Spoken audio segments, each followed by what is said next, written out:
buenas tardes, bienvenidos a Esta Boca es Mía en este comienzo de semana.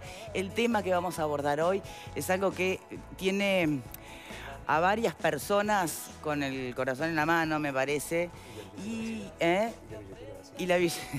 Buena acotación, y la billetera vacía, dice Alfredo García. Obviamente nos estamos refiriendo al caso del cambio Nelson. Ustedes saben que aparece un titular que desconcierta y bastante, tal vez por desinformación, por no estar en la temática, pero también desconcertó a los que se creían con derecho a cobrarse sus créditos ante este cambio. El síndico que la propia justicia nombró para determinar quiénes son los acreedores para concurso del cambio Nelson, ustedes saben que hay que verificar que ese es acreedor, ¿no? Tiene que haber una documentación determinada, vamos a consultar cuál es. Se hablaba que en el expediente había unos 2.000 acreedores y que la deuda ascendía a unos 20 millones de dólares. Pues resulta que terminan siendo acreedores únicamente el Estado y 3 privados. Hay gente furiosa del otro lado.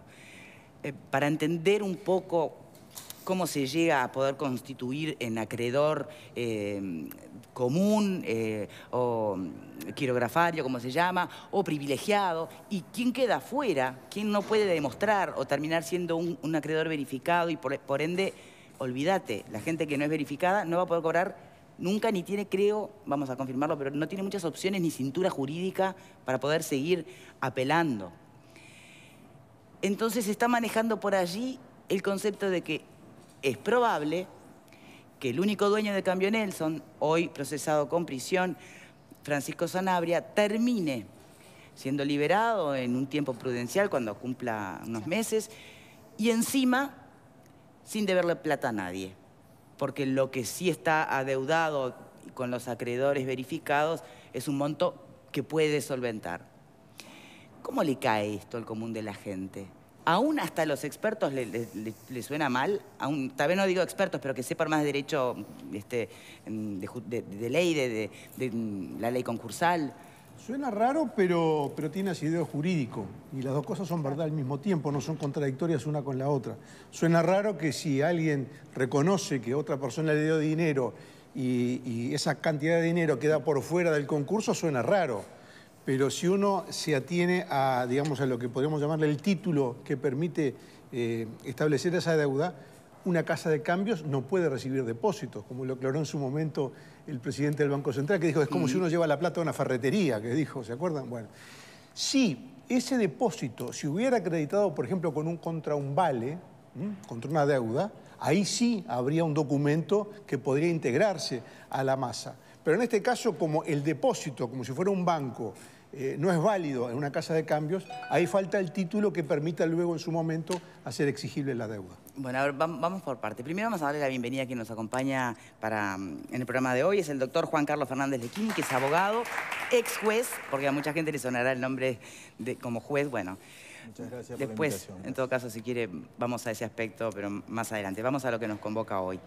¿Qué hay que entender o qué se desprende de este escenario en el que un Francisco Sanabria puede llegar a no deberle un peso a nadie cuando se habló de toda la gente que había quedado adentro en esta maniobra del cambio de Nelson, sin ser, en algunos casos, por lo menos, víctimas de nada, porque a sabiendas de que estaban haciendo una operación ilegal, digamos, ¿no? Pero habrá matices y habrá de todo.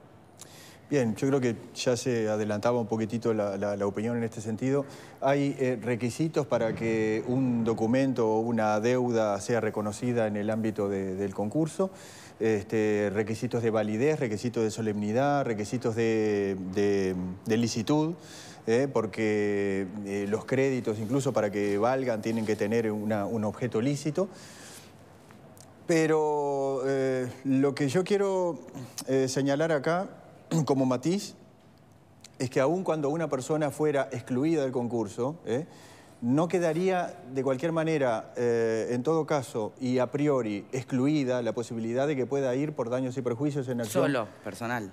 Personal, en acción personal y en juicio ordinario contra la persona que lo haya perjudicado, en este caso el titular de Cambio Nelson. O sea que habría que estudiar después de la instancia del concurso, si no hay otra instancia que habilita a la persona a reclamar los daños y perjuicios que hubiera sufrido por fuera. Por otra parte... Sí, me permite, ¿y por qué entonces, por ejemplo, el abogado defensor de un médico que alega haber depositado unos $800.000, que no queda dentro del concurso, no se pudo constituir en acreedor verificado, su abogado decía, ¿se dan cuenta?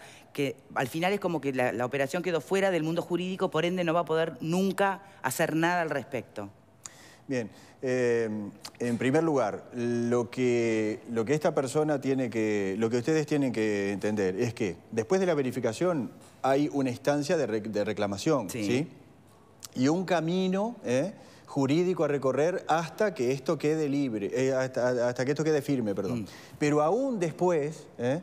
habría que estudiar, y no se puede cerrar las puertas al estudio, de una responsabilidad donde, en este caso, el dueño de un cambio fuera aún responsable por daños y perjuicios, por alguna actitud, por el 1319 del Código Civil, que es una hipótesis jurídica muy amplia.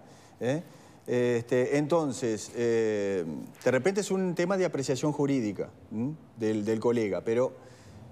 Quiero decir, no se puede cerrar la puerta definitivamente, jurídicamente hablando. O sea que no habría esperanza, digamos, aún para el resto de los 1000 y pico de acreedores que han quedado por fuera. Digo, habría que estudiar, pero el tema es, desde el punto de vista abstracto, planteado esto. Sí.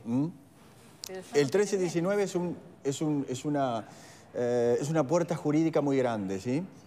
La persona que haya realizado alguna acción que sea productora de responsabilidad, culpa, dolo o negligencia, puede verse por este artículo 1319 demandado y en definitiva condenado.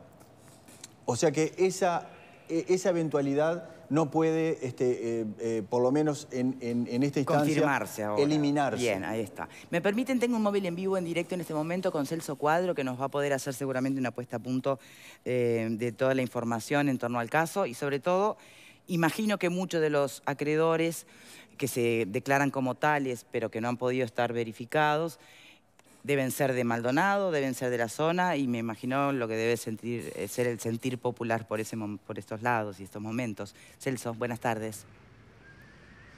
Buenas tardes, Victoria. Saludos para todos. Bueno, cayó como un verdadero balde de agua fría, lo decíamos ayer en la edición dominical de Telemundo. Nosotros tenemos gente conocida aquí en la zona y demás, y bueno, algunos dicen, bueno, tendré que olvidarme en definitiva del dinero. Para otros, que el monto era más importante, la situación fue quizás un poco más grave. Les cayó como realmente algo que ellos no esperaban, si bien ya los abogados habían adelantado que esta situación se podía llegar a registrar. Aquí hay una nómina de aproximadamente 100 grandes depositantes, ¿no? La nómina es mucho más grande, son 2000 acreedores aproximadamente. Hay desde un vendedor de sombreros de la playa hasta un cuidacoches con 100, 200, hasta 500 y $1000 colocados allí. Esa gente prácticamente ya quedó por fuera. Ahora solo quedaron los grandes depositantes, como ustedes bien lo marcaban por allí, entre ellos este doctor que tenía depositados unos $800.000 y que, bueno, cada vez los ven más lejos, ¿no? Pero también está la otra pata que tiene que ver ahora con los empleados, que en primera instancia habrían quedado, digo, atención, en primera instancia, y esto que se recalque bien, habrían quedado en las mismas posibilidades que los acreedores. Es decir, aquí hubo un desencuentro entre lo que es la justicia y las diferentes vías. Recordemos que aquí estamos en lo que es la vía civil, que tiene que ver con los reclamos económicos y demás, y después está la justicia penal, que ya procesó a la cúpula de Cambio Nelson, entre ellos al propio Francisco Sanabria. Bueno, la justicia civil no logró establecer o no logró tener contacto con la parte contable de Cambio Nelson. Todo aquella documentación que se sacó en los diferentes allanamientos y que permite, entre otras cosas, verificar quiénes eran los empleados, cuánto cobraban y todo lo demás. Esos datos eran fundamentales para que se pudiese establecer, entonces, en definitiva, bueno, cuál era el contacto y la deuda con los propios empleados. Eso no llegó en tiempo y forma, y por el momento... No entiendo, ¿no llegó, está o desapareció? No, la información está, pero está en el juzgado y no hay contacto entre los dos juzgados, o por lo menos nunca llegó la información que le pidió la parte civil a la parte penal, ¿se entiende? Bueno, en realidad no. Se entiende, pero digamos, no se, Claro, no el se síndico, justifica. claro, el síndico precisa la información contable Sí. y la información de la empresa, de los empleados y demás, y cuánto cobraba cada uno, y para poder establecer, porque si no cualquiera se presenta y dice yo era empleado de Cambio Nelson, pero tiene que haber una justificación. Claro. Toda esa información está allí en el juzgado penal de 10º turno, ¿Y se puede, al igual que los cheques que saber quedaron por sin qué cobrar. demora tanto en hacerse de la información el juzgado, el síndico? El pasaje de un juzgado Bueno, a otro, ¿por qué demora tanto? Es una excelente pregunta para las autoridades. Lo que yo te puedo agregar, estuve hablando con algunos abogados y están realmente ofuscados. Porque además dicen otra cosa, ahora ya los tiempos no dan prácticamente para que muchos recién están haciendo los juicios laborales, empezando con los juicios laborales. Es decir, el reclamo va a llegar tarde, porque hay una junta de acreedores que está prevista para el próximo día 26 de septiembre. Entonces los tiempos no darían y el que no llega en tiempo y forma queda fuera. Es así. Y otra pregunta, porque tengo entendido que se presentaron como acreedores unos 100, pero en el Sí. expediente figuraban 2000. Yo entiendo que los de poca monta o poco monto no se presentaran porque el gasto de conseguirse un asesor y todo el trámite por ahí era mayor a lo que habían depositado en el Cambio Nelson. Ahora, todos los otros que no se presentaron, y no por esa razón, nadie los va a investigar, porque hay que recordar que acá estamos hablando de una maniobra no lícita que tiene, o sea, a dos responsables: el que deposita en una institución que no puede hacer de banco y el que hace de banco sin tener esa potestad. Esa lista,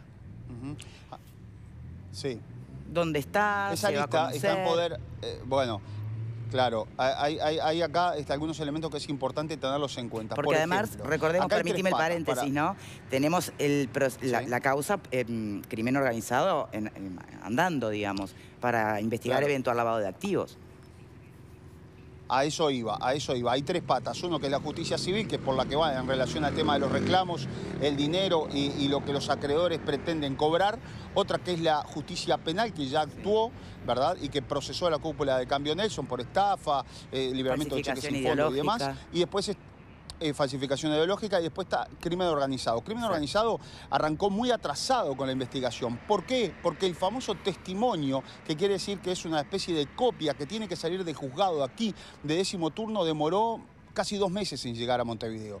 Yo, para que tengas una idea, hablé con algunos contactos y me decían: nos estamos enterando por ustedes de los pasos porque acá lo estamos reclamando todos los días y no llega. Es decir, detrás de todo esto viene crimen organizado, y ahí es donde se puede complicar un poco más la figura de Francisco Sanabria. No es que va a salir, va a pagar $123.000 y va a quedar libre de absolutamente todo. De comprobarse, ahora va a tener que justamente enfrentar...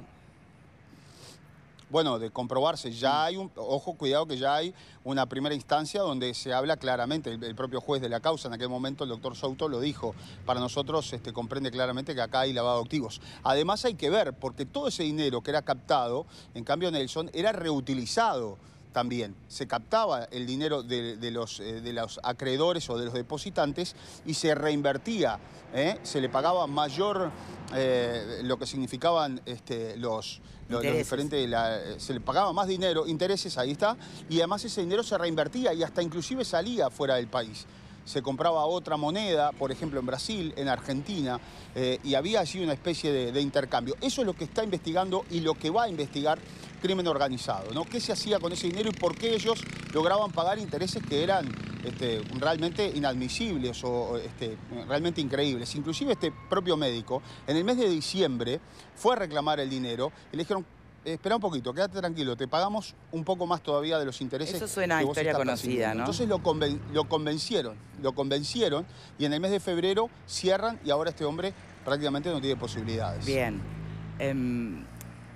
Una pregunta, tal vez no tengas la respuesta, pero en las conversaciones que imagino habrás tenido con muchos involucrados en el caso, cuando ellos van y hacen un depósito, ¿no? Y bueno, son conscientes que están recibiendo una tasa de interés superior a la que daría un banco, por ende no hay tanta inocencia, ¿no?, en el asunto. Ahora, ¿qué firman? ¿Algún papelito tiene que existir donde se reconozca el depósito. Había un estado de cuentas, como en un banco, un estado Bien. de cuentas, pero no había ninguna firma de Francisco Sanabria ni de ningún responsable. Se anotaba allí, salía, te daba cuenta, decía Cambirrey Sociedad Anónima, yo los vi. Bueno, pero ¿quién es el propietario de de Cambirrey? Es el único Cambirrey? documento, bueno, es lo que se trata de establecer. Ahora, el síndico entiende que no se aporta la información. ¿Eso que no alcanza justifique como certificado de que sí, habían depositado fulanito y menganito? Pregunto porque no Creo sé que cómo por lo funciona. menos, por lo que sé. No, pero por lo que sé, esta información no alcanzó. Pero además tengamos en cuenta de que estaba prohibido depositar en Cambio Nelson. Sí, bueno, o sea, pero ya arrancamos menos 10. Arrancamos como en la conga, ¿no? No, 10. Está claro, pero a la hora de presentarse a concurso... Y después no había firmas, allí no había firmas responsables. Lo único que digo, había un papel por allí, yo vi algunos papeles, eran estados de cuenta, reitero. No había firma ni recibos de que recibí determinado dinero por concepto de no. Y eso es un poco pero lo en que... el estado de cuenta bueno, tiene que figurar el ingreso de divisas. Si no, no sería un estado de cuenta. El ingreso de divisas figuraba el ingreso de divisas, sí, perfecto, pero no había firmas responsables de eso. No aparecía ninguna documentación. Bien. O sea, más allá de un pequeño estado de cuenta. ¿Cómo están los humores No había por nada allí? que dijera absolutamente. Y bueno, la situación es bastante compleja, ¿no? Digo, hay gente que... Por ejemplo, hay gente que yo conozco más de un caso que tenían 200, 300 mil dólares. Me preguntabas hoy un poco el tema de las listas. Sí. Y ellos no reclamaron nada. Le dijeron a los abogados, no toques nada, no hagas nada. Porque mucho de este dinero era dinero, a ver, no es que provenga del narcotráfico o de otro tipo de cosas, pero sí dinero por el cual no se había pagado impuestos. Entonces, después en lo que viene, en la segunda investigación de crimen organizado, donde va a empezar a tallar la DGI y demás, bueno, allí puede surgir, un montón de información. Y están las listas están en poder de crimen organizado. Y O hasta sea que se inclusive pueden el crimen abrir hasta organizado causas ya paralelas. Por supuesto, por ejemplo, el doctor ya fue citado a crimen organizado y el abogado aportó la información. Este doctor trabaja desde hace mucho tiempo, trabaja muy bien y logró establecer y presentar documentación. O sea que ya se está trabajando en esto en forma silenciosa, pero se está trabajando. Hay listas de los principales acreedores. No el que tenía 1.000, 2.000 dólares y demás, sino las grandes sumas, ¿verdad? Claro. Ahora, y viste de los que tú me decís que estuviste conversando y que te consta que habían depósitos de 200.000 dólares y en ese rango que ni siquiera se presentaron a la lista de acreedores y que le dijeron a sus abogados, no, deja, no hagas ruido, ¿no? Y que tú planteas, son depósitos que procuraban la evasión de impuestos. Bien, ¿esta gente son uruguayos o son argentinos? La mayoría uruguayos, hay algunos argentinos también porque captaban mucho dinero que en su momento era un lugar, bueno, se lo vincula con la ruta del dinero acá, entre otras cosas, ¿no? Por lo menos se les ha investigado a todo lo que significaba el clan por allí Sanabria, pero hay inversores, sí, argentinos que depositaban allí en Cambio Nelson. Algunos de ellos figuran en esa lista. ¿Hay vinculación con el negocio inmobiliario, por ejemplo? Pensando en lo que es Maldonado, en Punta del Este concretamente. Sí, pero más que nada evasión impositiva, ¿no? Bueno, claro, pero puede ser producto de ventas de inmuebles. Tanto en la República... Claro, tanto en la República Argentina como acá, es decir, dinero que no puede figurar dentro de lo que son el sistema formal. Bien. Para que tengan una idea. Digo, y por allí ese dinero era reinvertido. Esa es la segunda parte de lo que se viene, ¿eh? Ojo, esa es la segunda parte de lo que se viene. Porque si yo te pago el doble es porque yo recibo muy buen dividendo de lo que te estoy captando, ¿no? Quiero que se entienda. Pero bueno, esto va a llevar un tiempo. Ahora la situación está centrada en esta gente que en definitiva ya ve cada vez más lejos la posibilidad de poder acceder a su dinero, ¿no? Bien, por allí, no sé si leí alguien que escribió o que se dijo que cabe la posibilidad que algún acreedor ofuscado de más termine cobrándose de manera menos ortodoxa la deuda. ¿Escuchaste testimonios de ese tenor?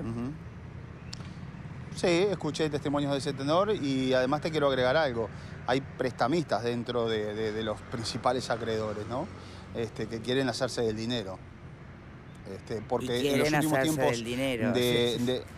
y quieren hacerse el dinero. Pero además te quiero agregar que en los últimos tiempos, por lo que nosotros estuvimos indagando, de Francisco Sanabria, cuando ya vio que la situación era bastante compleja, empezó a pedir dinero prestado. En algunos casos pudo cumplir y en algunos casos, según la información que nosotros manejamos, todavía no ha cumplido. O sea que, bueno, y esto agrego a lo que ustedes estaban hablando. ¿Es más seguro para temprano, Sanabria estar en prisión o salir, básicamente? Y no sé, pero cuando salga va a tener que más de uno darle algún tipo de explicación. Porque hay otro problema, por lo menos que se sepa, que es interesante y tiene que ver con esos juicios que podían tener que ver con daños y perjuicios. ¿Qué ocurre? Francisco Sanabria y su familia no tienen absolutamente nada. ¿A quién le van a cobrar? ¿Cuál es, ¿qué es lo ¿Cómo que no tiene tienen nada? Francisco Pero Sanabria y su no están familia? viviendo en Miami. No, a ver, de lo que había acá del patrimonio... Bienes accesibles, dirás tú. Bienes a nombre de ellos, por lo menos, ¿no? Ah, bueno, accesibles a los que se pueda cobrar. Está, hagamos esa diferencia. Que se pueda cobrar directamente, ¿no? Es decir, porque él hipotecó todo lo que tenía anteriormente y hasta inclusive, allí está aquella reunión con los familiares, en los últimos tiempos los propios hermanos y los familiares le firmaron las hipotecas porque él quería saldar las deudas, cuando yo ya veía que la situación era prácticamente insostenible, ¿no?